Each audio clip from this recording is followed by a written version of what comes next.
सौभाग्य।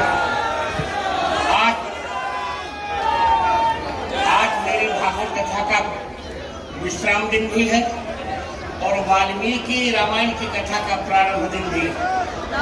हमारे गुजरात के कालरिया परिवार ने इसको कराया। मनीष भाई आपके सामने है भी रामचंदा मनीष भाई सिंह को करो प्रणाम।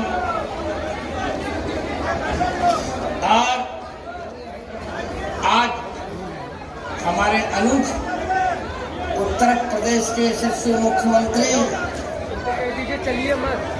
योगी आदित्यनाथ उपस्थित है। कुंभ जितना अच्छा इन्होंने करवाया। अब बैठ जाओ, सब लोग बैठ जाए। इतना सुंदर कुंभ मैं तो 1989 से कुंभ देख रहा हूँ, ऐसा कभी नहीं हुआ। विपक्षियों ने जो कुछ कहा उसका उत्तर मैंने भरपूर दे दिया है। सबको कहने दीजिए योगी जी, निंदन तो नीति निपुणा निवास्तवंतु लक्ष्मी समाज सुत गच्छतवा यथेष्टम अद्य गवा मरणम सुजीवान करेवा न्यायात पथ प्रभुरा। योगी जी के ही अनुरोध पर हमने अपने बड़े प्यारे बालक को सतुआ बाबा को विष्णु जगत गुरु विष्णु स्वामी संतोषाचार्य के नाम से घोषित किया। मैं आज अत्यंत प्रसन्नता का अनुभव कर रहा हूँ। सारे श्रोता, सभी माताएं बहने सब आपको मनोकामनाएं दे रहे हैं योगी जी। अब लीजिए हमारे 2-4 वाक्य आप बोलकर आप अन्य कार्य के लिए जाइए। जय श्री राम। जय श्री राम। सत्य सनातन धर्म की जय हो। सत्य सनातन धर्म की जय हो। भारत माता की जय हो। भारत माता की जय हो। गौ माता की जय हो। गौ माता की जय हो। गंगा माता की जय हो। गंगा माता की जय हो। नमः पार्वती पति हर हर महादेव।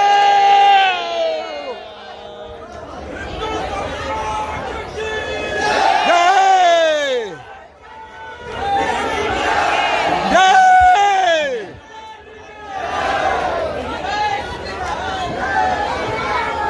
जगतगुरु रामानंदाचार्य पूज्य स्वामी रामभद्राचार्य जी महाराज के सानिध्य में 251 कुंडीय अखंड भारत संकल्प के इस महायज्ञ आयोजन और श्री कदराम कथा के इस पावन आयोजन में व्यासपीठ के माध्यम से जिनका आशीर्वाद आप सभी श्रद्धालु जनों को प्राप्त हो रहा है, ऐसे श्री पूज्य रामभद्राचार्य जी महाराज, जगत गुरु विष्णु स्वामी श्री सतवा बाबा संतोषाचार्य जी महाराज, पूज्य जगत गुरु रामभद्राचार्य जी महाराज के कृपा पात्र श्री स्वामी रामचंद्र दास जी महाराज, सभी पूज्य संतजन, भक्तजन और उपस्थित बहनों और भाइयों,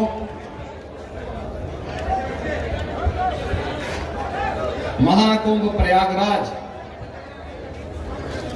पूज्य संतों के सानिध्य में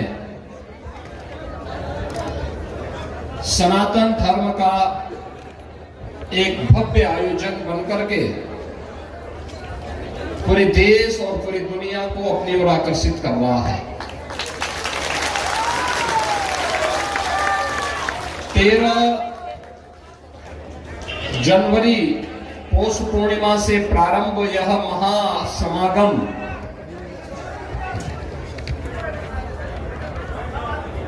पिछले 22 दिनों में 38 करोड़ श्रद्धालु मां गंगा, मां यमुना और मां सरस्वती की त्रिवेणी के संगम में आस्था की डुबकी लगा करके सनातन धर्म के इस विराट स्वरूप का दर्शन दुनिया को दे चुके हैं।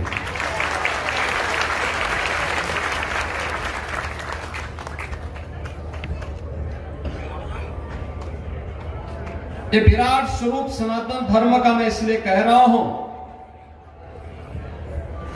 क्योंकि बहुत सारे लोग ऐसे हैं जिन्हें सनातन धर्म का ये विराट स्वरूप अच्छा नहीं लग रहा है।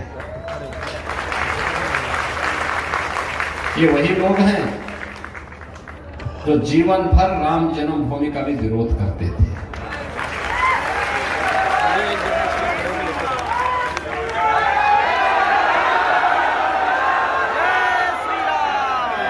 ये वही लोग हैं इस सदी की सबसे बड़ी महामारी कोरोना के दौरान जब प्रधानमंत्री मोदी जी के नेतृत्व में कोरोना प्रबंधन के बेहतरीन उपाय किए जा रहे थे, तब ये लोग टेस्ट का भी, ट्रीटमेंट का भी और वैक्सीनेशन का भी विरोध कर रहे थे। और वही लोग हैं पहले उन्होंने कुंभ के महाआयोजन पर ही प्रश्न खड़ा किया था। वही लोग हैं जो लोग तब भी कहते थे कि ये आयोजन, इतना बड़ा आयोजन करने की आवश्यकता क्या है, और जब देखा कि पूरा देश और पूरी दुनिया उमड़ रही है। आप मुझे बताइए कि भारत और चीन के बाद दुनिया के अंदर किसी देश की आबादी नहीं जहां 38 करोड़ लोग रहते होंगे, कहीं नहीं। लेकिन प्रयागराज में सनातन धर्म का यह भव्य स्वरूप जिन्हें पछता नहीं है, जिन्हें अच्छा नहीं लगता है,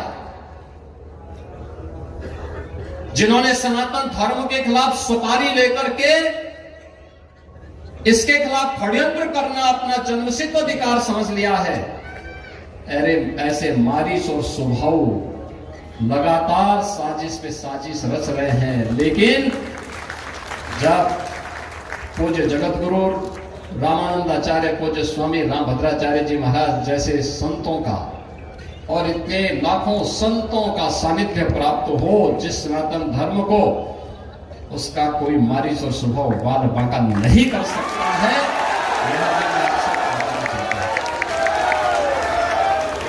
सनातन धर्म के ध्वजा पताका इसी मजबूती के साथ आगे बढ़ेगी जिस मजबूती के साथ श्री राम जन्मभूमि आंदोलन ने अपना शंखनाद आगे करते हुए 22 जनवरी 2024 को प्रधानमंत्री मोदी जी के कर कमलों से रामलला का 500 वर्षों के बाद अयोध्या में विराजमान हुआ है।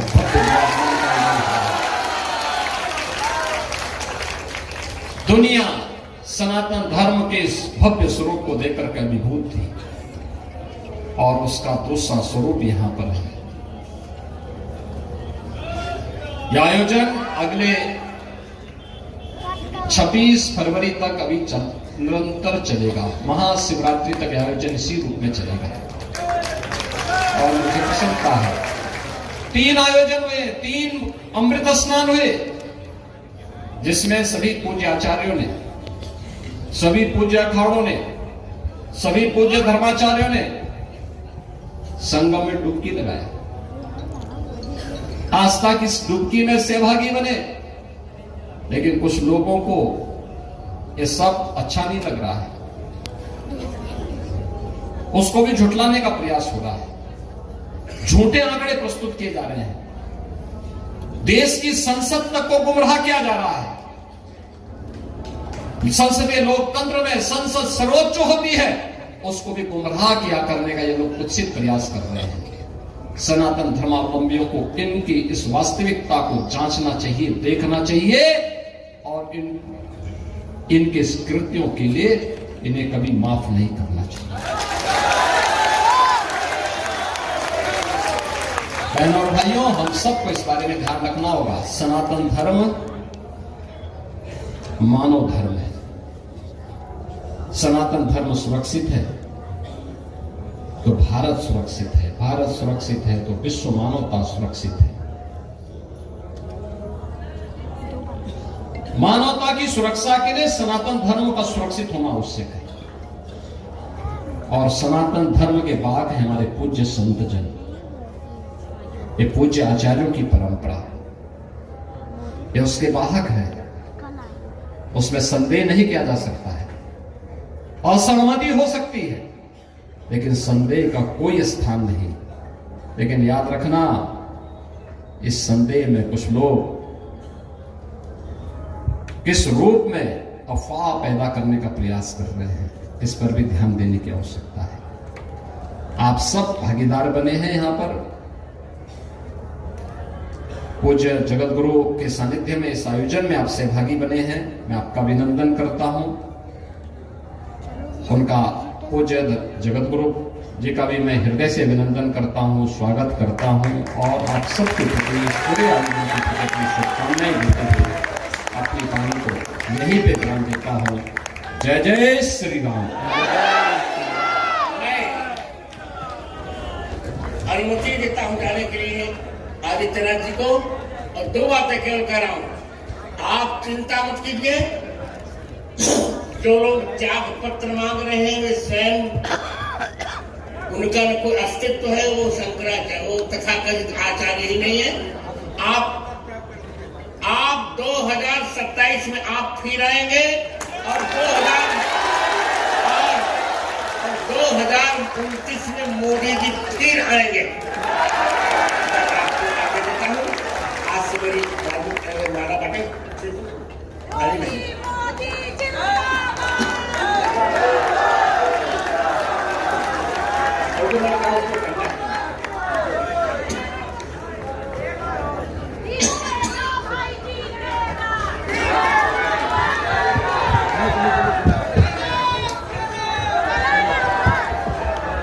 नमो भागवाय। आप सभी स्थान पर बैठे रहें, खड़े नहीं हो, व्यवस्था में सहयोग करें। अब पादुका पूजन के लिए जो यजमान परिवार है उनसे अनुरोध है कि वो पादुका पूजन के लिए शीघ्र पधारें। पादुका पूजन के लिए यजमान परिवार